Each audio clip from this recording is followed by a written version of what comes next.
Welcome. I'm Regina Ridley, Executive Director of Bay Nature Institute, and I want to welcome you to Bay Nature's first ever live and virtual Local Hero Awards. We're here to celebrate and hear from four remarkable human beings who have done so much for the natural world of the Bay Area. This annual event was going to be in March, but you know what happened to those plans. And we decided to be bold, like the leaders we are honoring today, and do this live and virtual. So thank you for having patience with us if we run into any technical difficulties.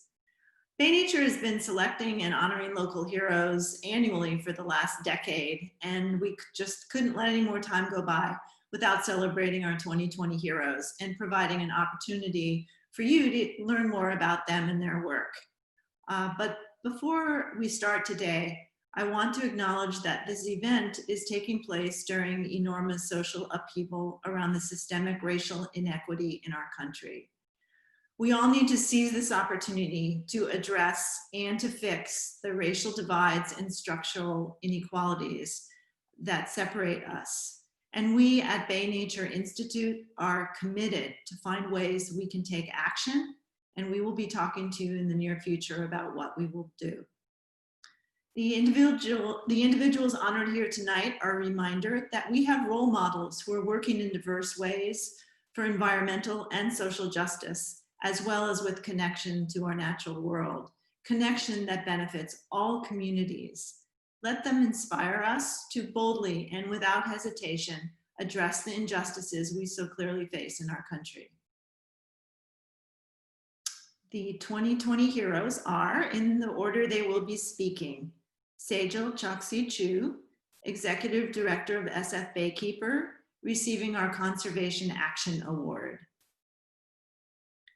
Vincent Medina, a member of the Muwekma Ohlone tribe and the co-founder of Makamham and Cafe Ohlone, he is receiving our Community Hero Award.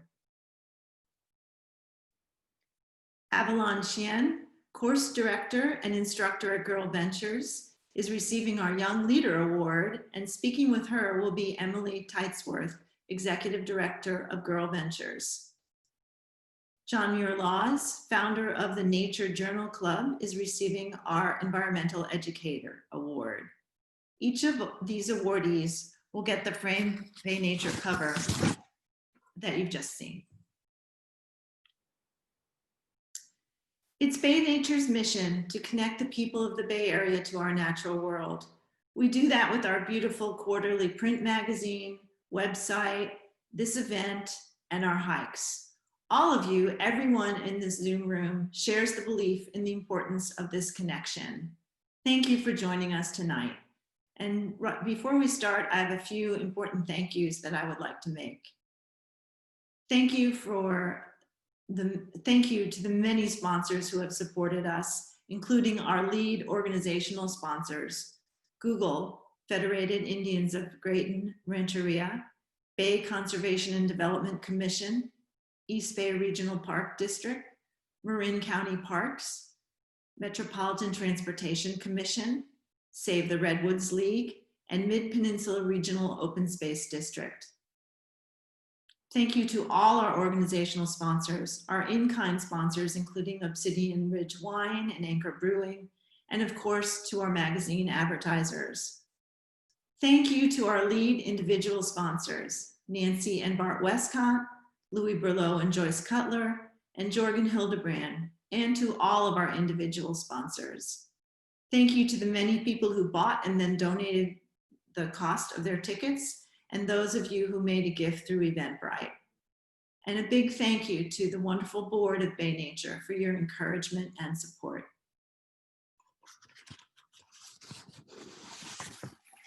Tonight is also Bay Nature's annual fundraiser.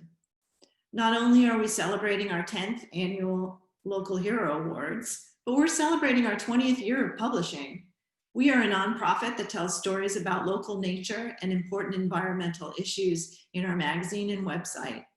As you probably know, journalism has been battered over recent years, and now especially so with COVID-19. If you'd like to be part of a movement to keep local nonprofit journalism alive and thriving, Go to baynature.org after our celebration ends and click on the orange donate button. And I'm pleased and humbled to announce that Jorgen Hildebrand has started us off with a $5,000 gift, and we hope to match that with this event. So the shape of the next hour or so is that our digital editor, Eric Simmons, and our editor-in-chief, Victoria Schlesinger, will introduce each of the awardees, who will then talk about their work. But before turning the mic over to Eric, I'd like to take a moment to honor the Bay Area's indigenous peoples who have lived here in this beautiful place for thousands of years and who continue to live and thrive here in the present day. We respect their indigenous sovereignty in this beloved ancient place that we call home. We thank them for their stewardship of our natural world and the example they show us. So now, Eric, I'm turning it over to you to introduce our first awardee.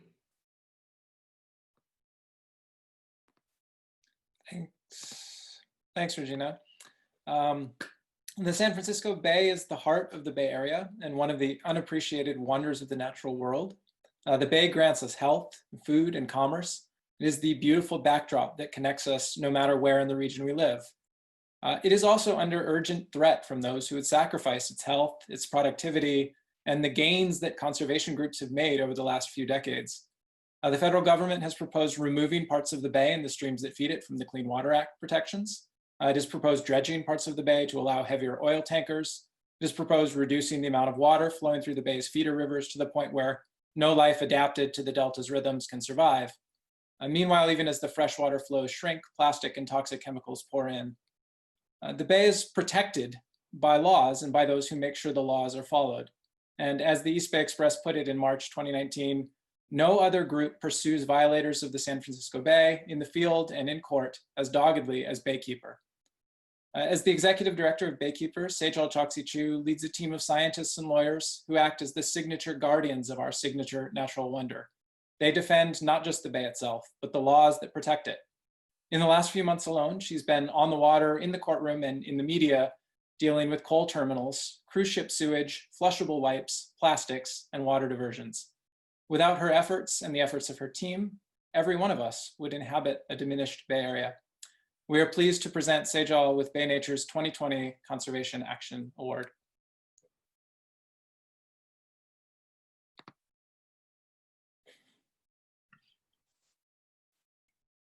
Thanks so much, Eric. Hi, everyone.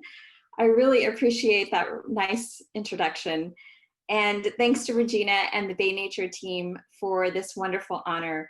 It's really humbling. I feel really humbled to be on this virtual stage with all of these amazing award winners this year and with the past award winners as well. I'm especially grateful right now to all of you at home who are in our audience because it's a crazy time. And the fact that you're here right now without a fancy dinner to lure you here at the Berkeley City Club, it's really nice to have so many people tuned in to celebrate the Bay at a time when there's a lot of hardship and struggle in the world and a lot of chaos. So it's just really nice to celebrate with you guys and to feel the energy and enthusiasm for stories about the Bay and nature journalism. It just really warms my heart that all of you are here today. And I really want to take a moment to give a special shout out to my family, my mom and my 2 kids and my husband and my brother and my sister-in-law who are all watching right now. Hi, guys. I wanted to start off by sharing my screen and let you guys know that this award, although it names me, is really about Baykeeper. I couldn't do the work that I do without my staff and my team. So let me just share my screen real quick.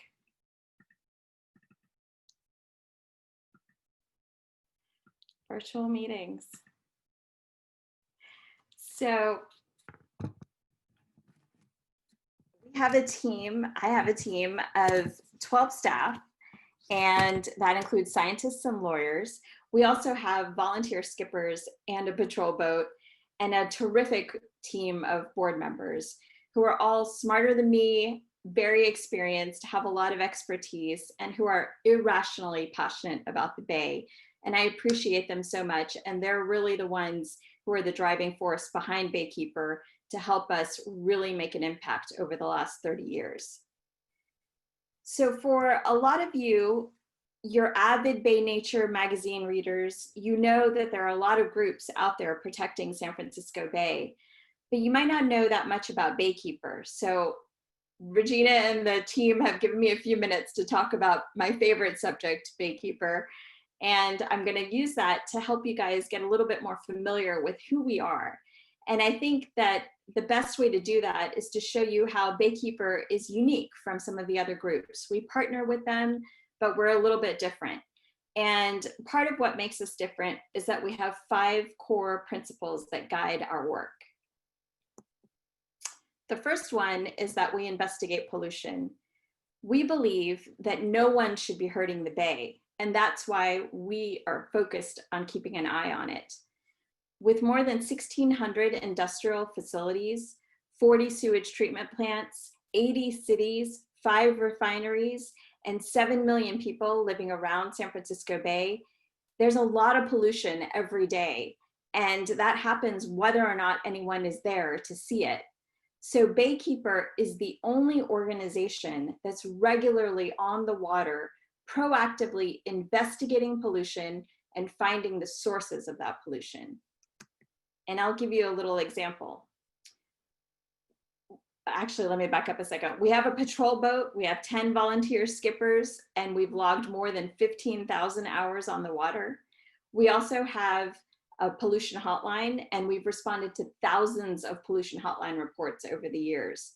And we have a patrol program that includes drones and planes, because sometimes we can't see what we need to from the land or from the water. So a few years ago, our staff scientist was on the water on a boat patrol, and he noticed a red plume in the water. And he traced it back to the Bay's shoreline in San Francisco and saw that it was coming from a dry dock facility. So he leaned over the side of the boat using the monitoring equipment that we have on board and took samples. And when we ran those samples at a lab, we found that it had really high levels of metals and copper and lead and other pollutants. And that was a real big concern to us. So our staff attorney started looking into that facility, and she discovered that they had multiple violations. This was not their first offense. So we followed up with that facility with a lawsuit, and we held that company accountable for harming the Bay.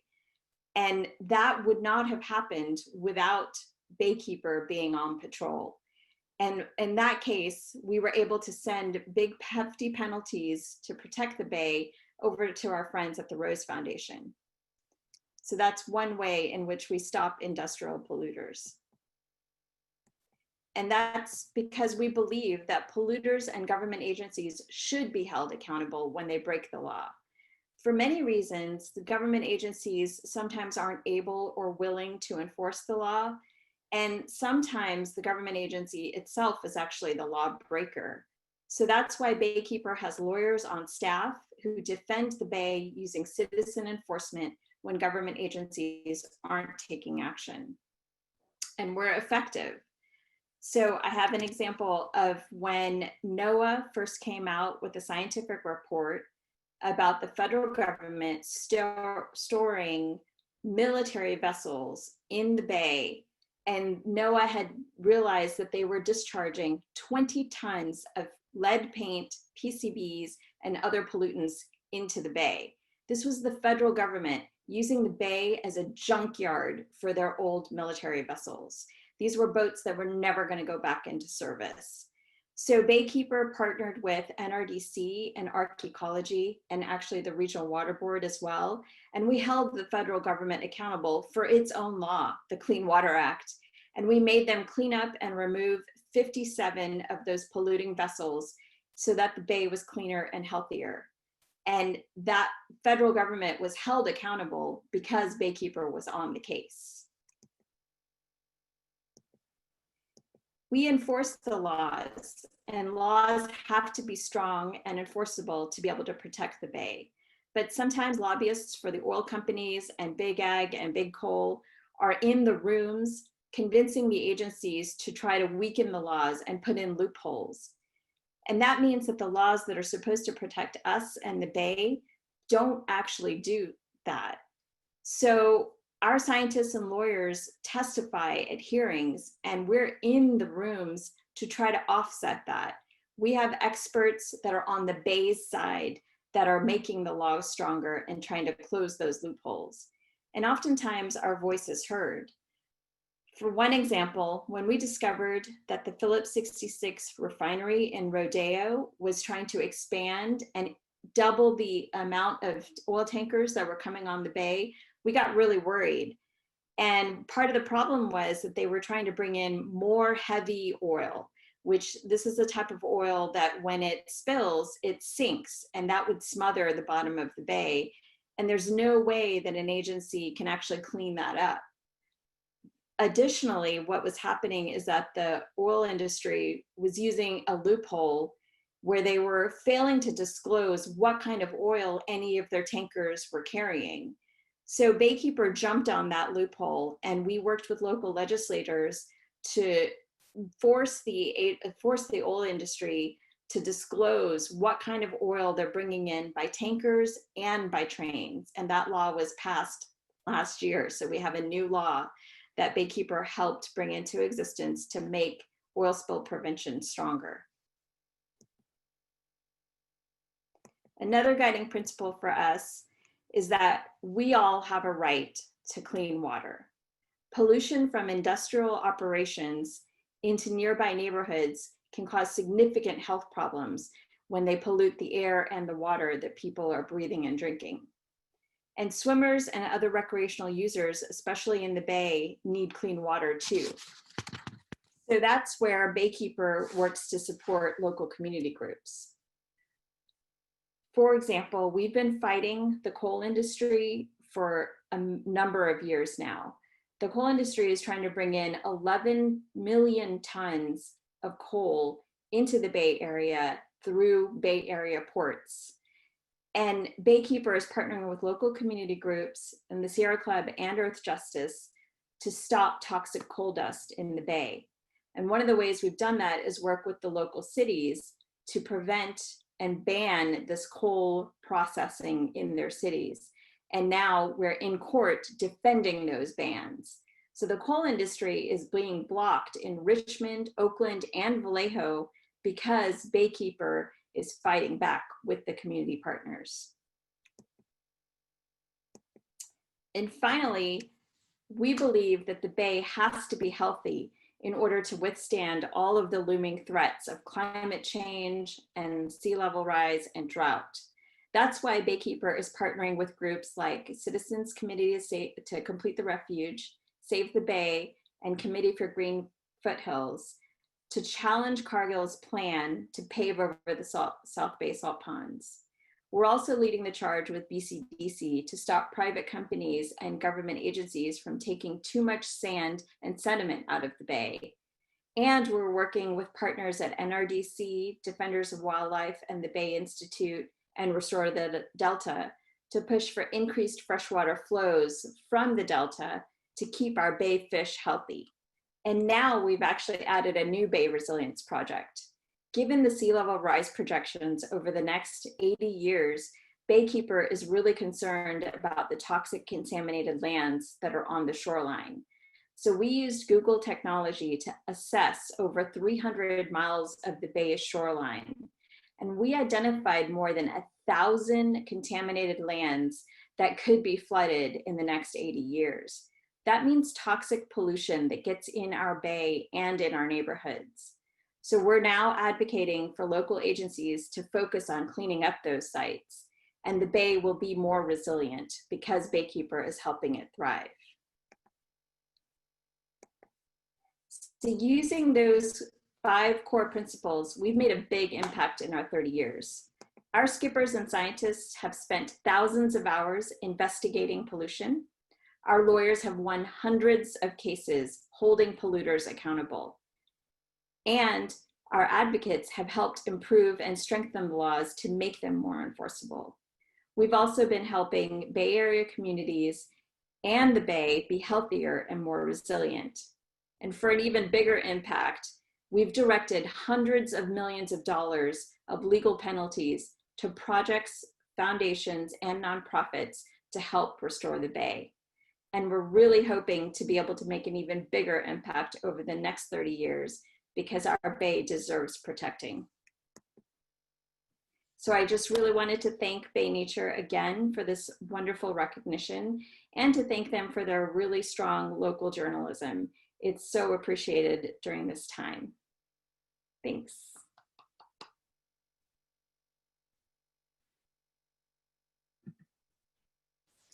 Thank you, Sejal, for your presentation and for all your work. That was inspiring to hear all that you've accomplished. I'm Victoria Schlesinger. I'm the editor of Bay Nature magazine. And I just want to shout out that I'm really missing the chance to see everybody in person, but I know you're out there and I'm missing the chance to meet new people, but onward. I have a really special honor this evening, which is to introduce our next Chair Award recipient, Vincent Medina, who is a member of the Muwekma Ohlone tribe. The Muwekma Ohlone have been living in the Bay Area and the East Bay for millennia and are still living here. We're honored to have many of Vincent's family members here, his tribal members, and the members of other tribes in the Bay Area tonight. We are grateful that you're taking the time to join this celebration, and we thank you as the first people for tending the land, water, and wildlife here. Vincent has devoted his life to reviving his culture and honoring the strength of his ancestors. And there are two significant ways in which I want to highlight that he's done that. When Vincent was a volunteer at the Mission Dolores in San Francisco, he spoke with visitors and school children. And around in 2008, he also had the opportunity to explore the archives at the Mission Dolores. And he read firsthand some of the accounts of how his people were brutalized. And he described that experience recently as saying, I read quotes about when Indians spoke their language, they were beaten. When they gathered their food, people were flogged and punished, dehumanized and humiliated. Vincent identified those two aspects of his culture, language and food, as aspects that could be revived and shared again. He has spent hundreds of hours poring over historic sources, primarily the handwritten notes of J.P. Harrington, a linguist, who interviewed Vincent's ancestors at length to document their language before the last native speaker died in 1934. And now, 85 years later, Vincent and others have resurrected Chochenyo, the language spoken by his Muwekma Ohlone ancestors. Vincent and others now speak and write Chochenyo with conversational fluency.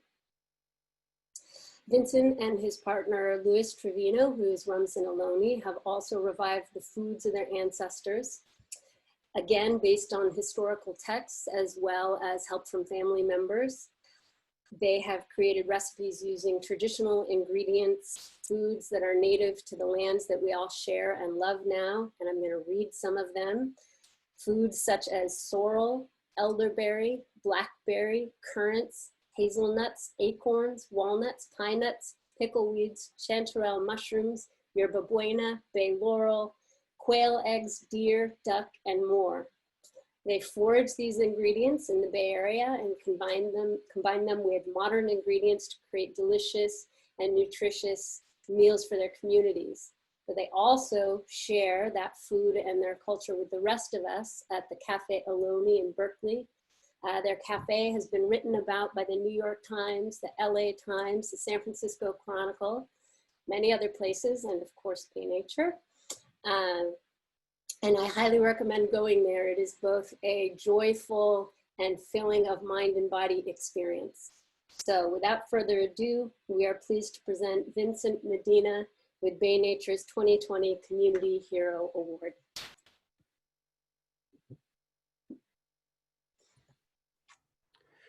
Wonderful.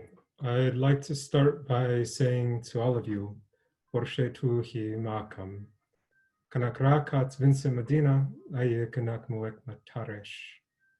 Nesa kanakrote halkin tak, Porsche warep, mami maksuyak mahiswi hamentuhi. What I just shared with all of you is good day. My name is Vincent Medina, and I'm a member of the Muwekma Ohlone tribe, the San Francisco Bay Area. Excuse me. And I'm currently here in Halkin, an area that my family has always lived and where we continue to live to this day, where my ancestors lived and thrived, and where my people still thrive even to this day. Before I accept this honor, before I go into these words that I prepared, I'd like to give credit where credit is due. And I want to acknowledge my great-grandmother, Mary Archuleta, a hero who was born on the sovereign Pleasanton Rancheria, who always worked to keep her culture strong her entire life. I acknowledge my grandparents, Louis Medina and Bonnie Medina, wonderful people I love greatly, as well as Ernestine Guhin, my grandmother on my maternal side. I acknowledge my parents, Tina and Vincent Medina, as well as my collective family that is watching right now. Without their teachings, I would not know. Without their love, I wouldn't be strong. And without their strength, I wouldn't exist. I acknowledge the East Bay, this land that shaped our culture and given birth to our identity, that my family has never left, and an unbroken connection that goes back to the ancient. Also, I acknowledge Ekmaknan, my partner, Luis Trevino, whose birthday is today as well. So Jorge Hiswituhi, Luis, happy birthday to you. I come from an old East Bay family, a good family that has never refused, has always refused to let our culture be forgotten. My family has lived here in this area, the East Bay, forever. And this isn't an overstatement or an exaggeration. This is the place that we're indigenous to, where we've always been, and will be tomorrow too. This land is beloved beyond words can ever describe, and it's always protected my family, even in some of our most painful moments in our history. The eldest members of our family will tell us a story on days when the rain comes really hard of creation, about a time when everything in the world was flooded with water, except for the peaks of a mountain that we call Tushtak, our most holy mountain, the place of the day that translates to. Many people today know that place as Mount Diablo, just on the other side of the Berkeley Hills. Those elders, they tell us about a time when everything in the world was flooded, except for those two peaks. And there on top of that mountain, Creator made the world as we know it, created balance and created life before humans were ever around, made it safe for us. And one day we were created, meant to live well, but we had a lot of rules that we had to follow, responsibilities to be good stewards. And for too many generations to ever count, that's what our family did. We're part of this story. Those original teachings remind us it's not centered on us, humans, but we're a part of something that's much more complex. For thousands upon thousands upon thousands of years, too many years to ever count, our Ohlone ancestors lived well. They lived in a way that was rich, sophisticated, meaningful, lives full of sophistication and lives full of meaning. That old way worked. It's evident of that our family for the last 240 years has been trying to get back into that old way. You don't try to get back into something that hard unless you value it and you love it. We descend from basket weavers, fishermen, herbalists, orators, singers, doctors, religious leaders, Shao mound builders, captains, and dreamers, and much, much, much more. We've never been a simple people, and we never will be. When colonizers came to invade and claim and occupy California, they tried to destroy everything that our family held dear. This isn't an exaggeration either, but it's a painful fact. The Spanish enslaved our ancestors in Mission Dolores in San Francisco, later Mission San Jose in what's now Fremont. And there they forbade our family from speaking our language, from leaving those places, from practicing our religion, from using even their names. abuses and massacres were common. They're recorded in old diaries that I've read through that are even hard to read, even nowadays, even though we're far removed from that, because the impact is still with us today. When Americans came during the gold rush, we were further disenfranchised and harmed and held down. Our family's land grant in San Lorenzo was squatted on by white settlers who looted that place and didn't want us there. And in those old notes, they say that they try to run us off the land, but our family, they still wouldn't leave. The first American governor of California, named Peter Burnett, said in 1852 that there has to be a war of extermination against the Indian race until the race becomes extinct. And bounties were placed on the heads of our ancestors, backed up by the federal government and the state government in a genocide that's only barely being acknowledged nowadays, just last year to be exact, by the state of California. Those who killed our family during that time were paid heavily. And shortly after that, Indian slavery became legal. There was a decree that said if a Native person wasn't working for a white person, then they were a vagrants, and they could be held against their will. Our people during this time weren't citizens, couldn't testify in court, and very few people, if anyone, would help us during that time. But still, our family was strong and they refused to give up. My great-grandmother Mary, she was born on the old Pleasanton Rancheria, a federally recognized Ohlone land, into a tribe that was called the Verona Band of Alameda County, where all of our family lived during that time after such hardship and efforts by Americans to annihilate our people. That's where her mother, Victoria Marine, lived. And her mother, Avelina Cornatis Marine, lived just south in Sonoma Valley. Avelina's mother, Maria Frena, was born in bondage at Mission San Jose, and every single other family member was born in a traditional village, still unaffected by colonization, at the very least in their early years of life. Alfred Kroeber came to the Pleasanton Rancheria in 1925, an anthropologist from UC Berkeley, and he wrote that our people, for all practical purposes, were extinct, even though our people weren't. 2 years after he wrote that passage, an agent from the Bureau of Indian Affairs said that we no longer needed land anymore and took all of our resources and the land that our family had some refuge on, even though we never stopped being legally recognized by the government, because that's an act of Congress. The government still refuses to recognize our sovereignty to this day. This story is so unfair that it hurts to even share it, but it's important to share it because these are facts. And our family, like my great-grandmother, wouldn't give up, and their strength is also part of that fact as well. As a child, being around my family made me feel safe in a society that still didn't respect us as Ohlone people. I saw the love my family had for our elders, for our culture, and for the land. And I would spend so much time when I was a kid with my great-grandmother, with my grandparents, my parents, my aunties, my uncles, and my cousins, and I would watch them. Those old-timers in my family, they always inspired me. As a kid, I would just sit and I would watch them sometimes. I remember this even nowadays, how they carried themselves with such dignity and such grace, such power. I knew I wanted to be like them one day. As a kid, from our elders and through Muwekma's cultural programs, I learned about our history, about colonization, about how our ancestors' bones were kept at UC Berkeley against our wishes. I was about 9 years old when I learned that. I learned how much harm was done. Just a glimpse of it, of course, not the full picture at that point, but still, I knew it was unfair. This felt doubled with isolation as a young Ohlone person, not seeing any markers out there in the public that we existed anywhere outside of our homes, or people not even seeming to care that we survived all those hardships. I would sometimes hear racist jokes against our people. I remember people telling my parents, if we went onto the white side of the hill, that we didn't belong there, that we had to go to the other side, even though both sides of that hill in Castro Valley were within our homeland and taken from our people. I remember how unfair it was and how it made me feel.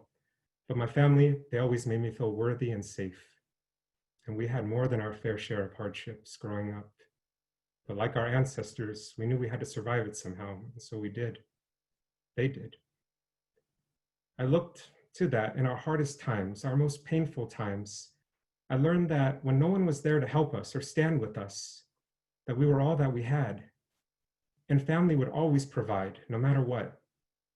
That idea of not asking for handouts, even though it's our land, not asking for donations, not begging from others, was ingrained in my family's pride and self-sufficiency.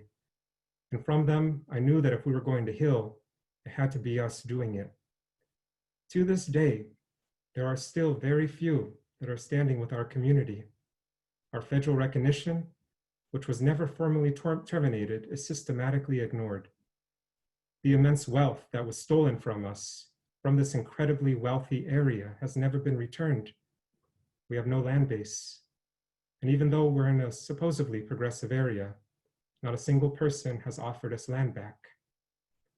We have no outside resources for our cultural programs, even though colonization and gentrification led to the suppression of these meaningful ways. Things aren't fair, but our struggles are often ignored and swept under the rug.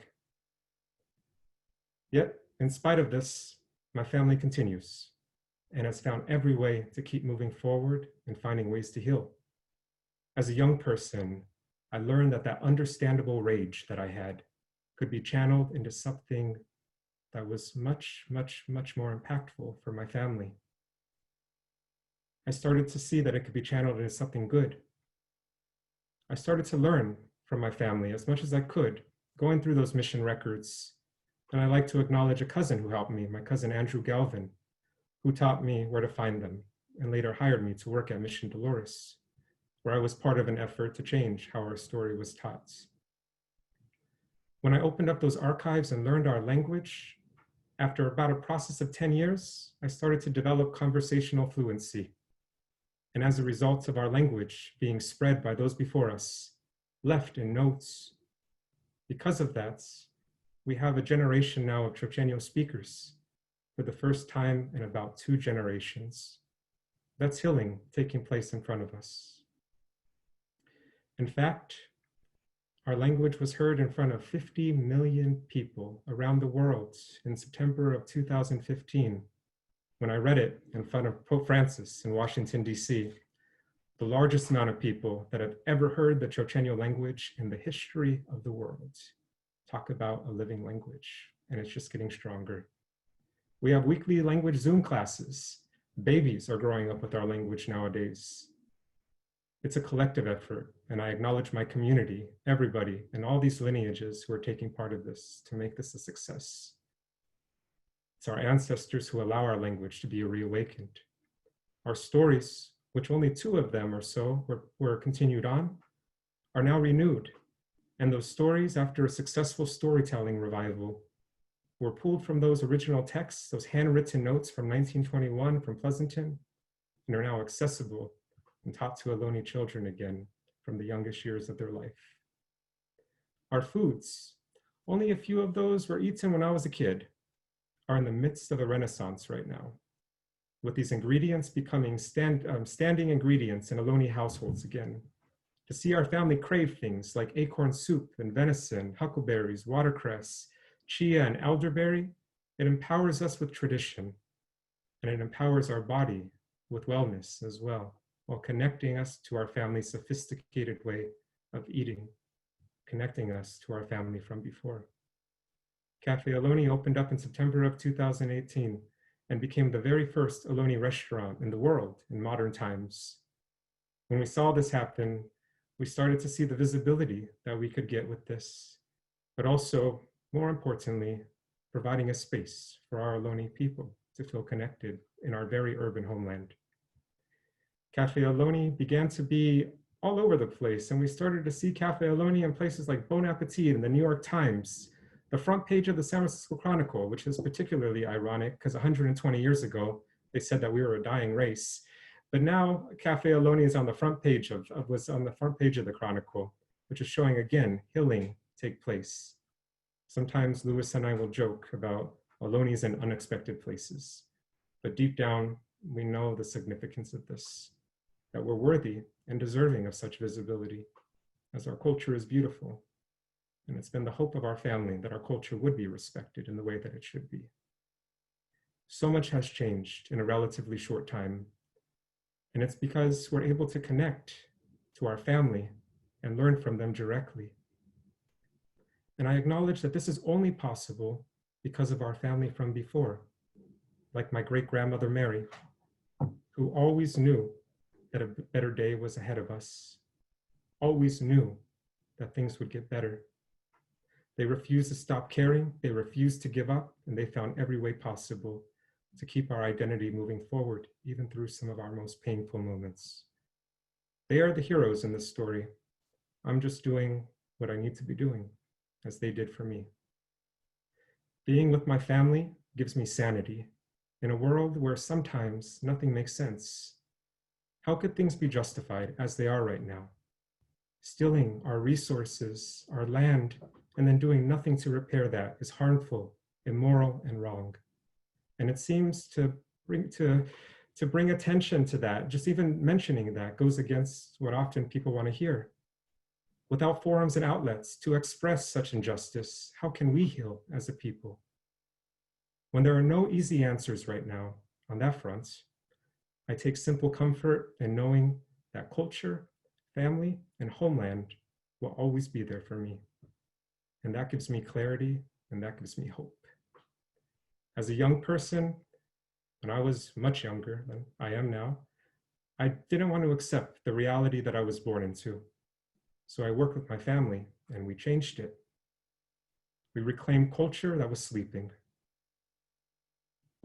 It was always the hope that every bit of our culture would be passed on, but with such hardships around us, how could it be?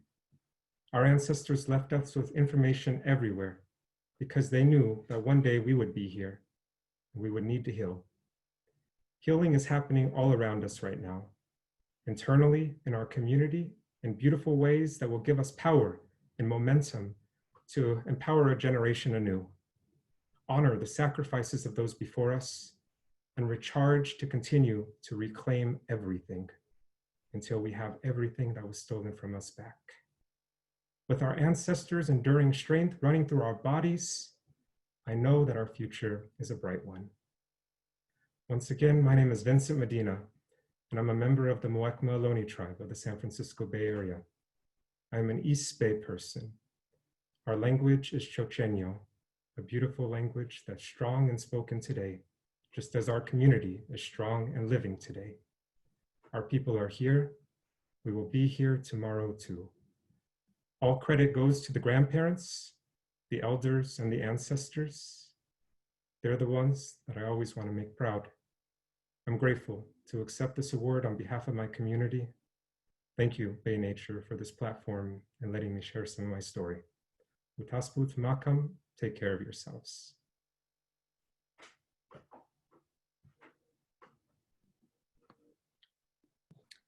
Thank you so much, Vincent. Just take a minute to think about that.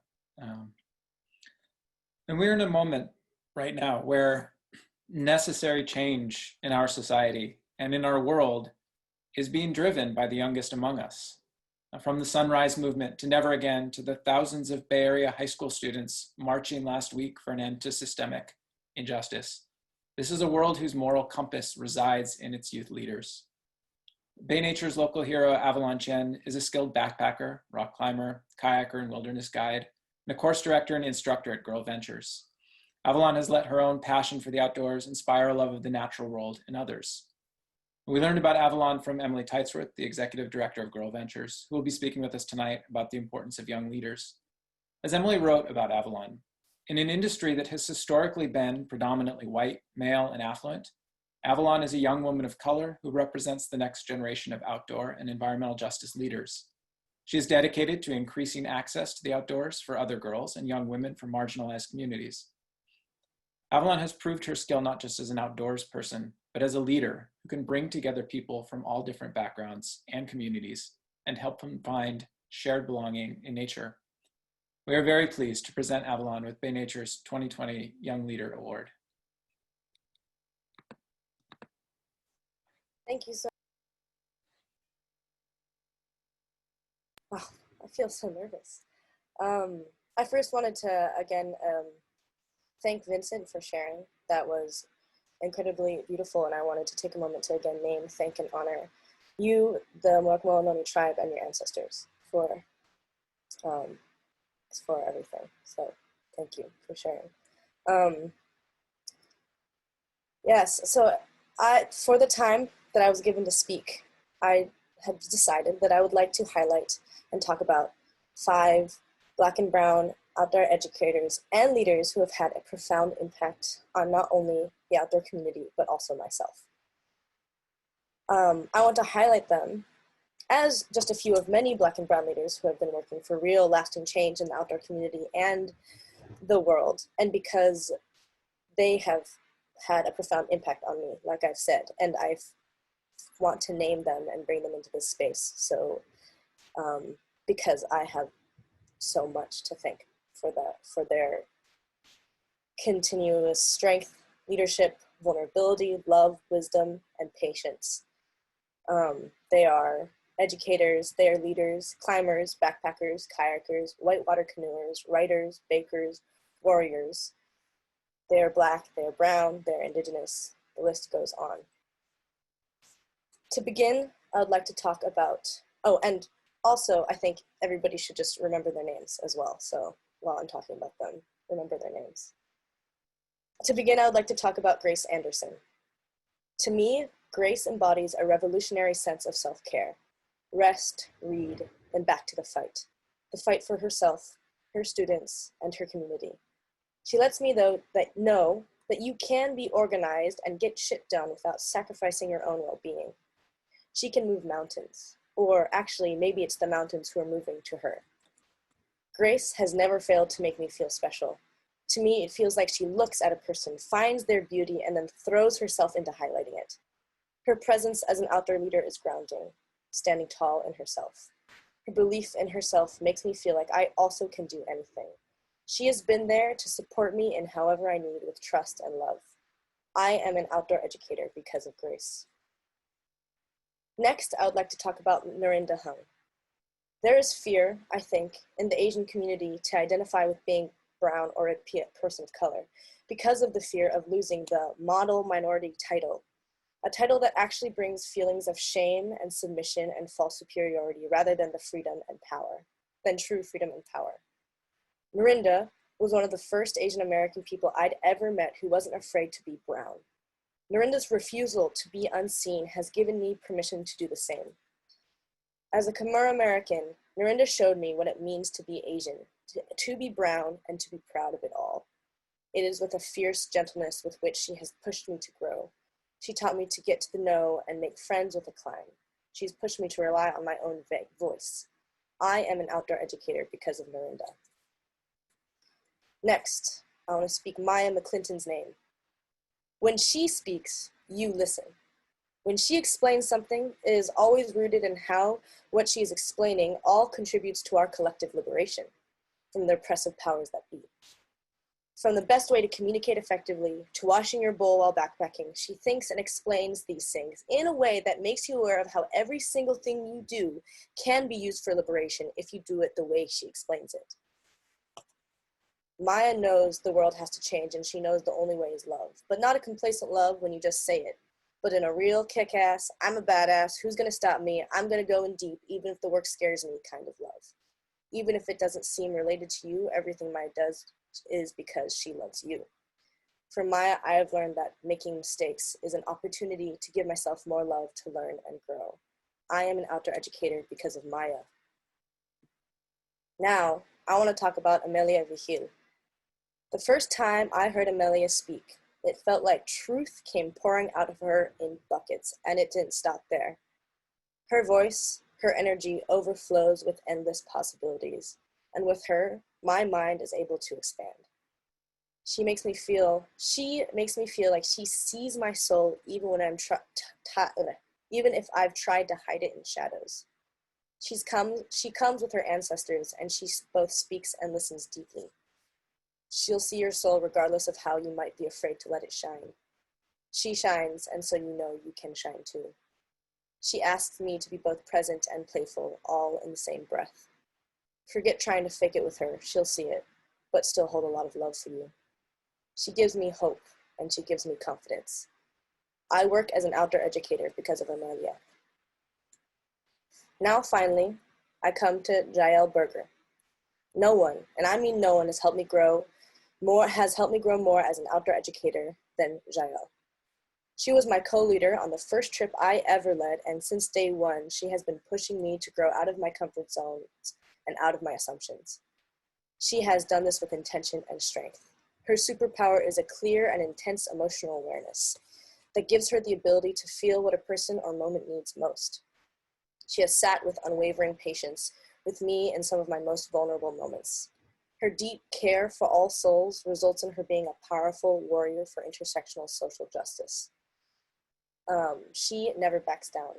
Moroccan Egyptian, writer, activist, outdoor educator, leader, climber, hiker. I work as an outdoor educator because of Jael.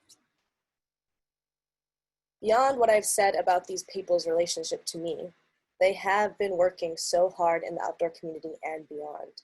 They need to be seen, respected, loved. I am honored to even be in the presence of these leaders, adventurers, along a wide spectrum of outdoor activities, lovers, friends, and so much more.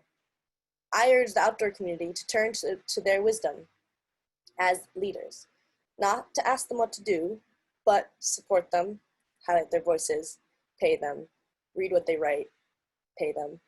Did I mention pay them?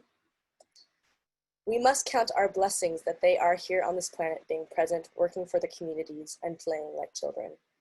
They are my inspiration and why I want to keep doing this work. They all ask/demand that I am open and honest with myself, so I may grow out of my learned bad habits so I can be a stronger outdoor educator. We all belong in nature because we are all, quite literally, always in nature. We are natural beings.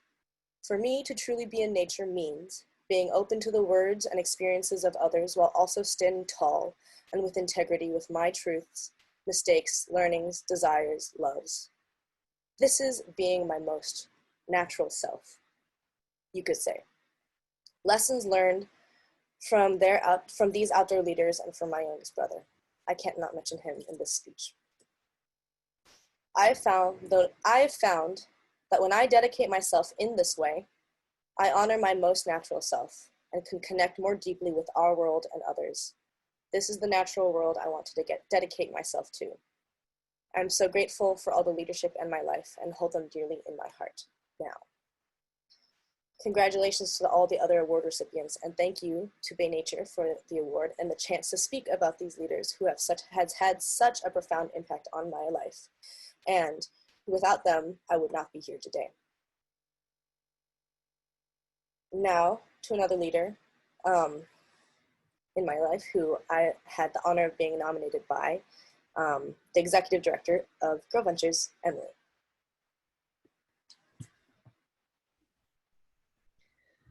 Thank you so much, Avalon, and thank you so much for being a role model to me and a leader in the movement to create opportunities for young people from all communities to find their place in nature.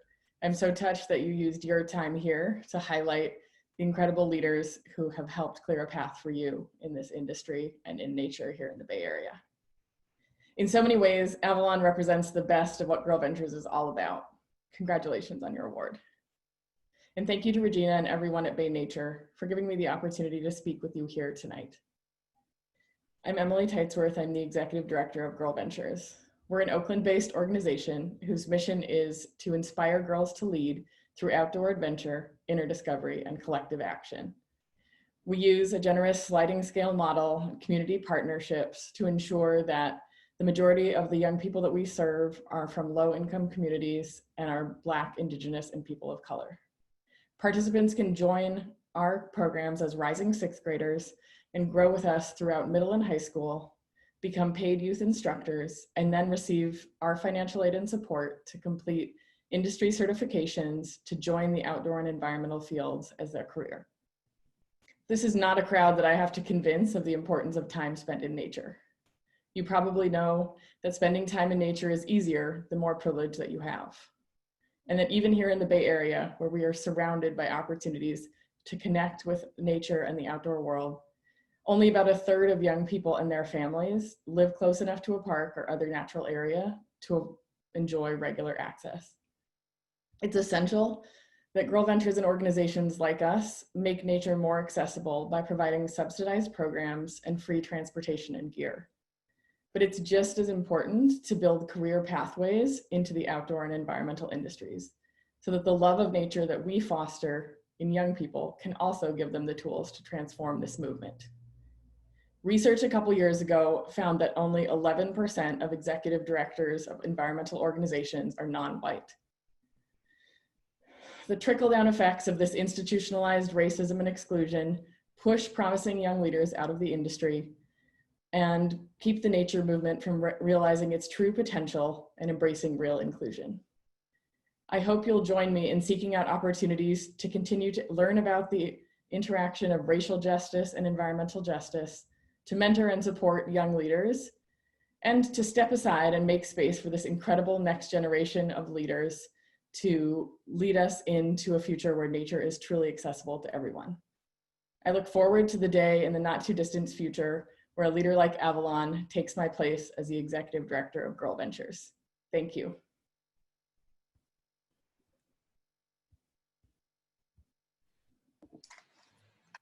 Wow. Avalon, I don't know what you're going to do next or where you're going to go, but it is going to be interesting and cool and important.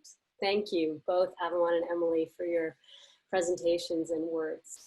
I now have the true pleasure of introducing a man whose nature illustrations have delighted Bay Nature readers for almost 20 years, going on 20 years. On the last page of the magazine, John Muir Laws creates the Naturalist Notebook drawing. And for many years, readers have let us know again and again, it is their favorite page in the magazine. And yet, this has nothing to do with why Jack is being recognized with a Local Hero Award. That's something I will get to. But first, I want to tell you about Jack's journey as an environmental educator, which began, unbeknownst to him, when he was young. He grew up in a family that spent a lot of time outdoors, and he loved being out there, and yet he found it difficult and challenging to make sense of remembering the names of things, how they interacted with one another, because he had a fear of writing. His dyslexia made note-taking pretty stressful. And as he puts it, it was another opportunity to be judged and endure attacks of the big red pen, which if you ever heard Jack speak, you will soon. That's just Jack personified. He brings humor to everything. His mother, who was a botanist, when he was a young man, put a drawing pad and pencils in his hand, and Jack began to use drawing as a way to learn about nature, connect with nature. And that early passion has ultimately defined his outdoor education career. He, after years of teaching in venerable outdoor education institutions in California, like the East Bay Regional Park District, Point Blue, Boy Scouts, Teton Science School, and then going on to be the writer and illustrator of multiple field guides, most of which I own and use, and nature journaling guides. He went on to establish his own outdoor education program rooted in nature journaling. And he did it, he told me, and has told many others, because he observed over the years that when kids or adults sat down and drew nature and really connected with nature in that deep and intimate way, incredible things happened. They developed a real caring for nature that was different than some of the environmental education programs he'd been involved with or seen.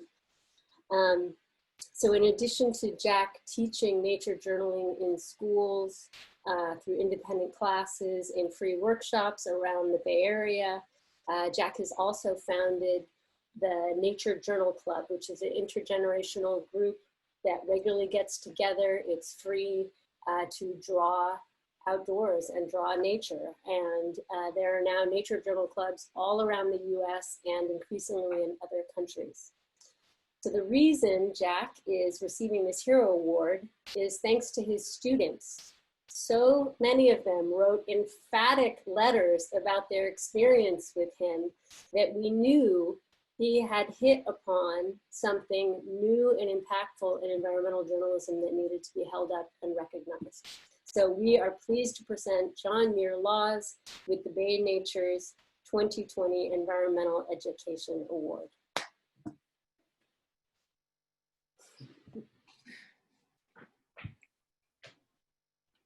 Hello. Okay, I'm so touched and honored and humbled to be among this amazing, inspiring crowd of people.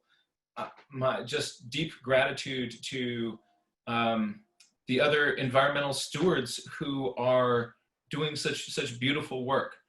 We just sent our little daughters to take a nap because they were trying to be here to hear their daddy speak, but they did get to hear your other folks.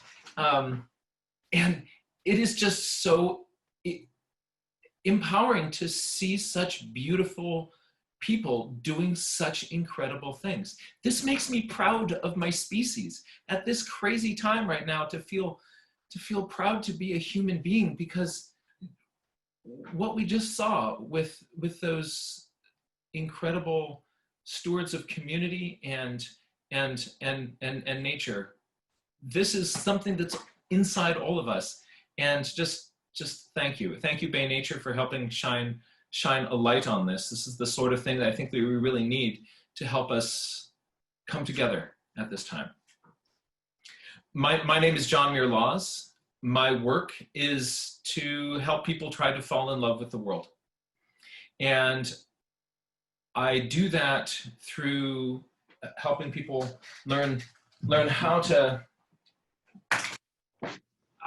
keep a journal of all of their experiences, their thoughts, the connections.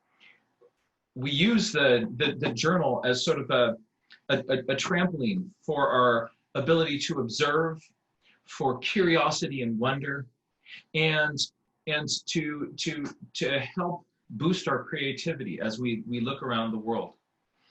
I find, for me, that when I process any kind of thought or experience through taking time to take what's relevant, put it down on paper, and then it reflects back to me what I've seen in it, I can get so much more out of any experience. And doing that in nature helps us slow down and pay attention to the world in a different way. It helps us fundamentally fall in love with the world. So my working definition here for love is that love is the act of sustained, compassionate attention. And paying attention is really, really hard to do. It's easy to get distracted by things. It's easy to have your thoughts pulled from one thing to another, but if you can take the time and go deep in anything, it changes you and it changes your relationship to whatever you have chosen to pay that deep attention to. Be that a place, be that a person, be that a line of ants in your backyard. And so what I work to do is to give people those tools to open that up. And I didn't get where I am on my own. I've been incredibly lucky and had some very, very powerful influences in my life and my world, and have come to be a part of an incredibly supportive community that is helping us together take this activity of paying attention to the world and develop it as a skill. You can get better at paying attention to the world. My two, of course, most fundamental influences for me it's my mom and my dad. My dad was a birder. My mom was a botanist.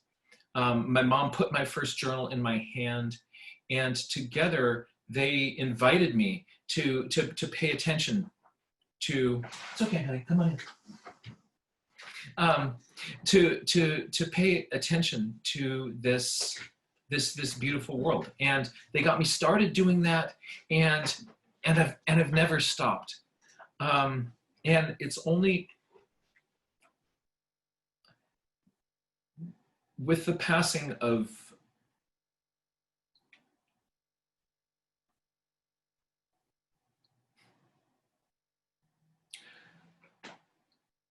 sometimes when you can't say thank you anymore, you realize that you didn't say thank you enough. So I want to encourage people who are able to still talk to the mentors and the parents who have brought them to be where they are. Do take the time to let them know. So mom and dad, thank you. I've got a really supportive family. One of my daughters is sleeping. This is the other adventure girl, Amelia, and helps me realize just why I'm doing this. And we have fantastic adventures in the world, and I really love getting to see the world again through their eyes. This whole process is supported by my wife, who also shares a deep love of nature, of photography, and facilitates and enables me to take the time with other people in our classes and with this community, and has really helped me build it. The community of nature journaling has been growing. Right now it's on some sort of strange part of an exponential curve. We just had the world's first International Nature Journaling Week, which I didn't organize. Other people did, and I got to be a part of it. And there are people all over the world doing this crazy activity of nature journaling, and I'll show you what that looks like in just a moment. And in the local community, I want to send a shout out to Marley and Lori and Fiona and Beth and Mark and Emily and the whole posse at the Beatles program, Lena and Vivek, for all of their support. There's just, from all these different people, you've helped me be able to focus and to do the things that, to be able to share what I can with other people. So I've been creating all sorts of free, now online resources. Before we had regular monthly classes, I had 7 free classes that you could attend at different places all around the Bay Area. We're not doing that in COVID land. But now we have all these fun online classes, and we're getting to meet people even further far afield. But let me show you just for a moment what this nature journaling thing looks like, because if you are not one of the nature journalers yet, I would like to invite you to consider this as a way that you can engage with the world. And it's so much fun. So what I'm going to do is I'm going to look at this apple, and this is not pre-rehearsed or anything like this. I picked this apple off of our counter, and I'm going to nature journal about it in front of you. And in the course of that time, I'm going to discover something about this apple that I have never noticed before. So that's really the fun thing about this, is that you can take a look at something that you have gnawed all the time. And I eat a lot of apples. My daughter, who's right now sleeping, eats a lot more than I do. But let's see what I'm going to learn about, here we go, about this apple. So we're going to switch over to the Apple Cam right now.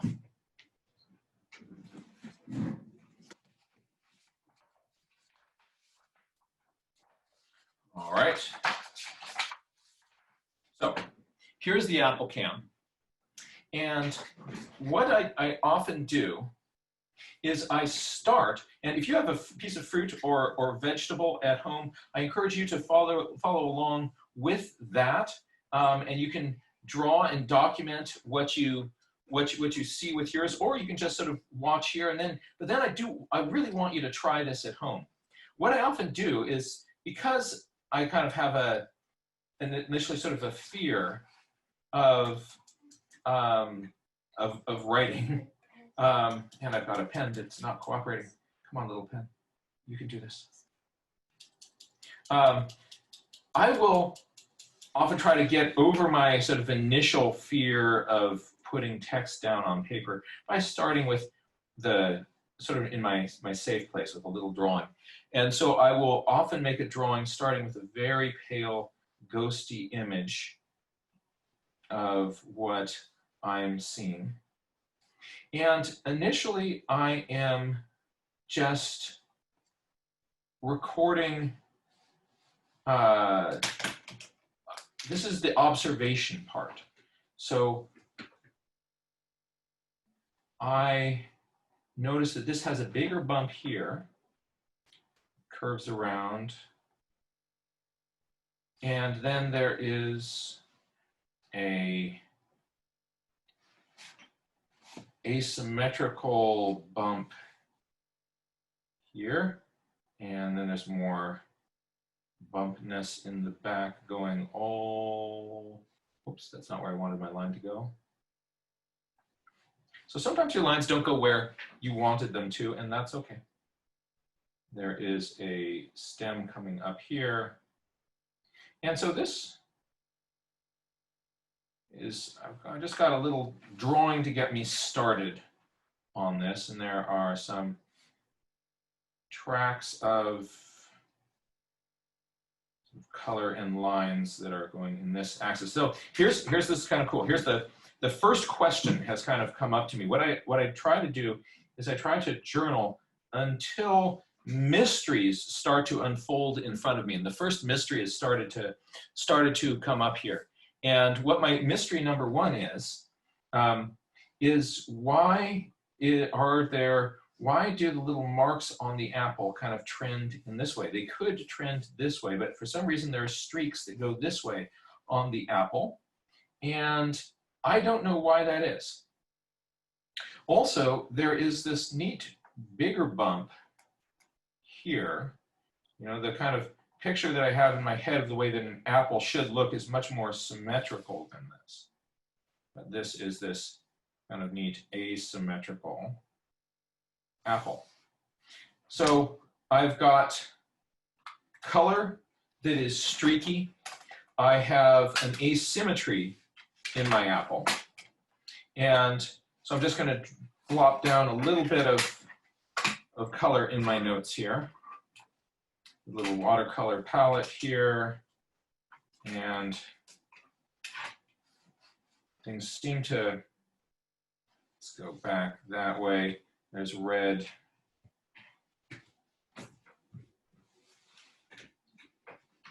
And there's yellow.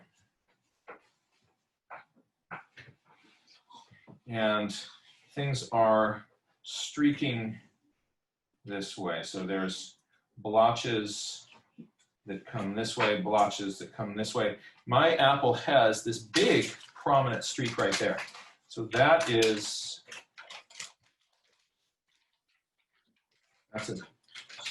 that's a big deal. So I'm going to put that in because that's a big deal to me because I don't know what causes it. I like to look for like the little micro surprises that are kind of waiting for you in any object that you observe. So there are streaks. Look, I'm writing.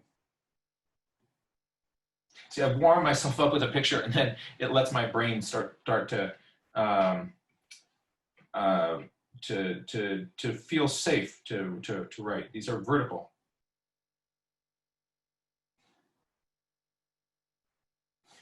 And there are, I don't know if you can see this. Yeah, you can see it easily on the cam here. There are little dots all over the surface of this. So little tiny dots. And I don't know why they're there. So I'm going to just put in, there are scattered pale dots. And so I'm going to write pale dots.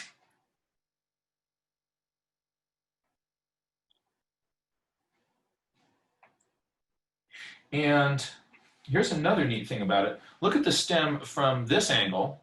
Well, we'll hold it here.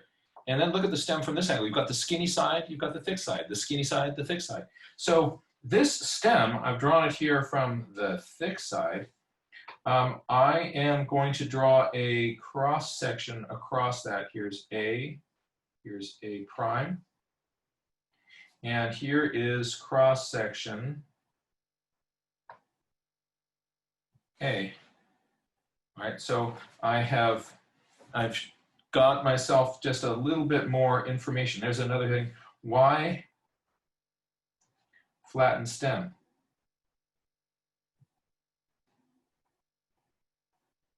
So I'm intentionally trying to get my curiosity piqued, but now the thing that's really kind of jumping out at me and making me really kind of want to kind of get into this, literally get into this, is this bump here, right? Why a bump here and not on this side? And what does that mean about what's going on inside? So is it that maybe, you know, sometimes you open up an apple and all those sections inside, there aren't seeds in all of them? What if there are, like, are the seeds going to be only on this side and not on this side? Maybe that's what I'm going to see. So what I'm going to do is I'm going to slice my apple. And just think to yourself for a moment, would it make more sense to slice it this way? Or would it make more sense to slice it this way if I want to see what's going on here with this? And I think it's actually going to be more interesting to slice it this way, because then I will get to compare this side with this side and this side and this side. So I'm hoping that if I cut through about here, that is going to be where I need to sharpen the knife. All right, so ready to see what the seeds are doing? The reveal. Oh, check this out. All right, so on the inside here, there is one seed that has germinated, and in all the rest of these little spaces here, 1, 2, 3, 4, 5, 6. Oh, I thought there's supposed to be only 5. Oh, that's cool. I've looked at a lot of other ones, and there are 1, 2, 3, 4, 5 of these little spaces, because those are carpels. And this one has 1, 2, 3, 4, 5, 6. This one has the wrong number, but it's not the wrong number. It's the number that this actually has. And so this is a little phenomenon that's different than so there's another mystery, like what's going on with the number of these shapes inside. Now let's see the relationship of where this is to that bump. See where I'm going with this? I just kind of get on a cascade of curiosity. All right, so this bump here, biggest here, so that is coming down here, and that's going to be on the side. All right, so if I have right here, so you know, right here is where that biggest bump is. All right, so I'm coming down here, and then that is coming not directly in on where that is. It is sort of more on the side, right? So this section here is where I am coming in on this.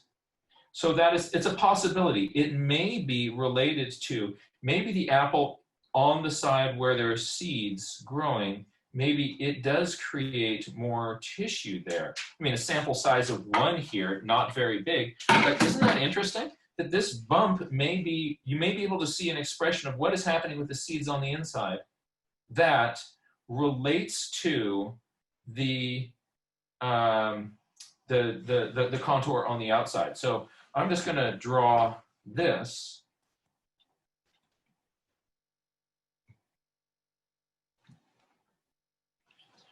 And how cool also that this little apple didn't get the memo that it's supposed to have 5 little sections. And this one, it only has 1. So why did something strange happen in how this thing was pollinated? I don't know. So there's, okay, then this is a little bit larger. And then there's 2 little ones down here.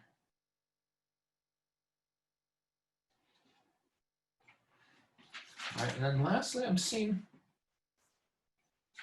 there's a little black speck down in here. What's that? This? All right, so there was some other little aborted seed. And let's see if I can figure out where that was. And I think I just made such a hash of this thing as I cut across here. I wonder if it was in this space or this one. I don't know. But there it is. So one seed, and then we have those 6 spaces. So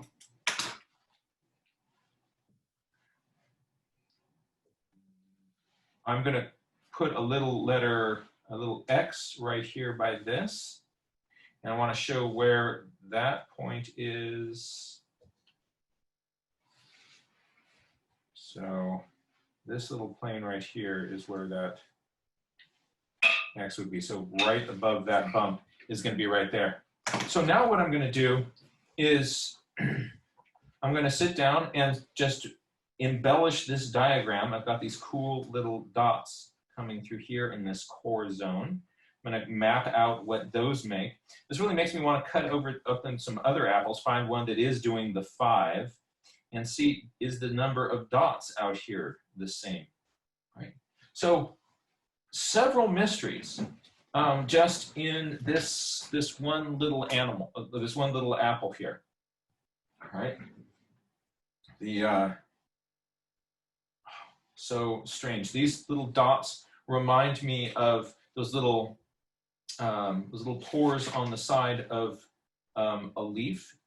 Like, are these holes, are these dots for gas exchange?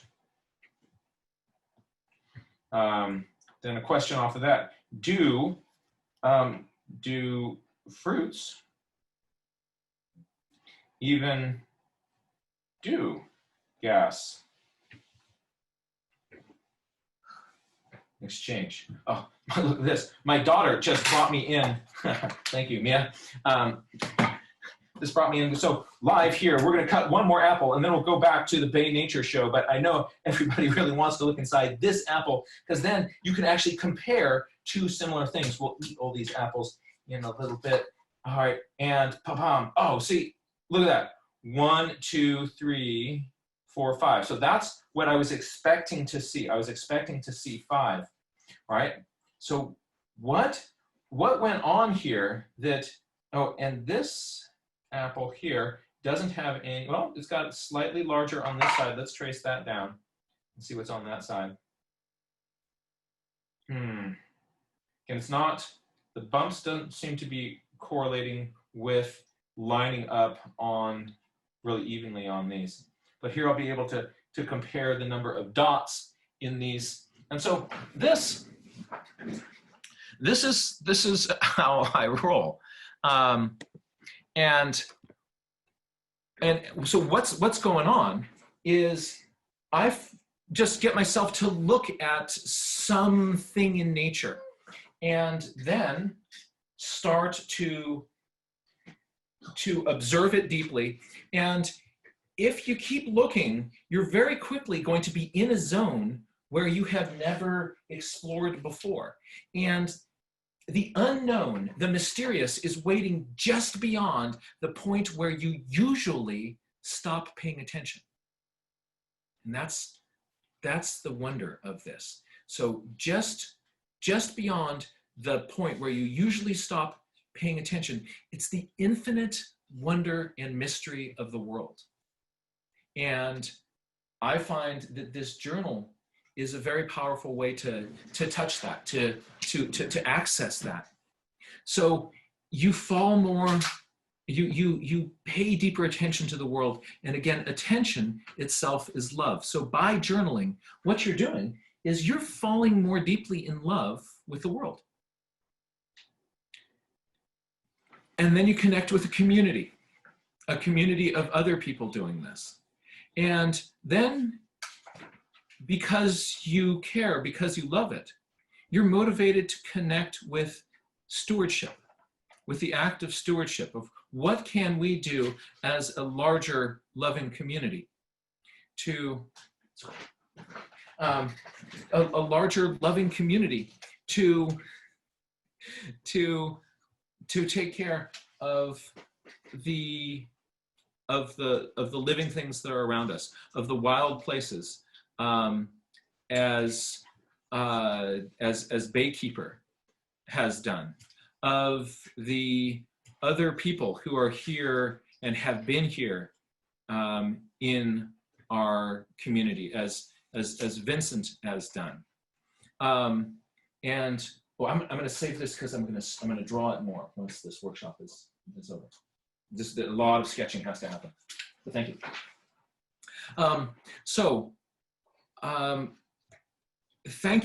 Thank you so much for this opportunity to be here with this beautiful, beautiful group of people.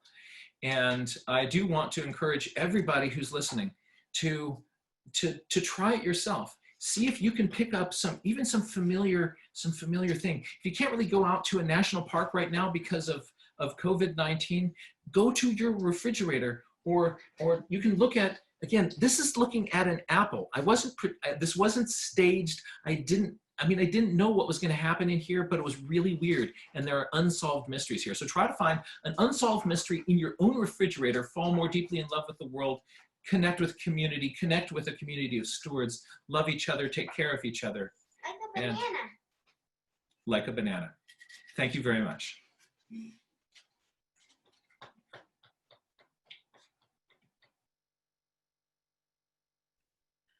Thank you so much, Jack. While you were speaking, I was reminded of our tagline, which is look into nature and understand everything better. We're at the end here, and I want to thank you all so much. Thank you, our 4 local heroes, Sejal, Vincent, Avalon, and Jack, for sharing your lives with us, your work, your passion, your curiosity about the world and nature. Thank you for sharing all that in such different ways tonight. You are our inspiration as we work together to build a new and more equitable and inclusive world. And thank you to all of you who have joined us tonight for our first live virtual Local Hero Award celebration.